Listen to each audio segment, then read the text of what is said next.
What's the deal with work and energy? Here, I will limit myself to mechanical energy for simplicity. Work is a line integral of force dotted with infinitesimal displacement across a vector field. Imagine every point in space having a vector describing the force a particle would feel at that point. A common vector field is a weather map showing wind speeds. But a vector field can be used to show any vector which exists over a space, such as a gravitational field or electric field. A line integral is just an integral over a specific path taken through that vector field. It sums the vector at each infinitesimal point. It uses a dot product such that the total depends on the angle each vector is to the path. This integral gives the work done by moving a particle. If the particle moves against the force, then this is the energy required to do so.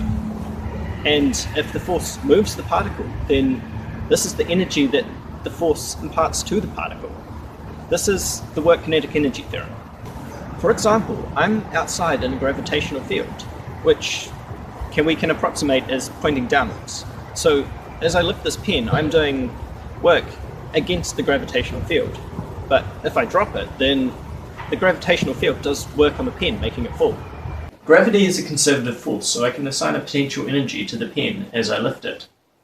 The potential is found by integrating the force, such that when the negative gradient is taken, it returns the original force. This pen is about 17 grams and it accelerates at 9.8 meters per second under gravity, meaning that the force is 0.1666 newtons.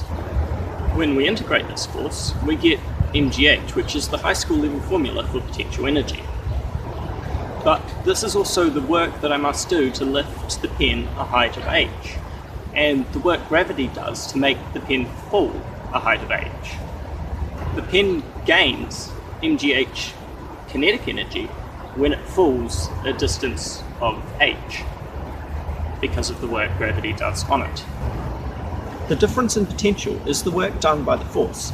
This means that the potential, the energy, is a measure of the ability of a force to do work. Even with non-conservative forces, the work kinetic energy theorem holds, meaning that any work the force does on the particle is imparted to that particle as kinetic energy.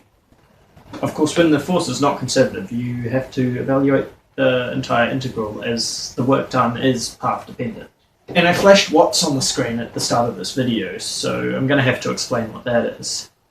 Watts is a unit of power, which is the rate at which work is done. It is joules per second.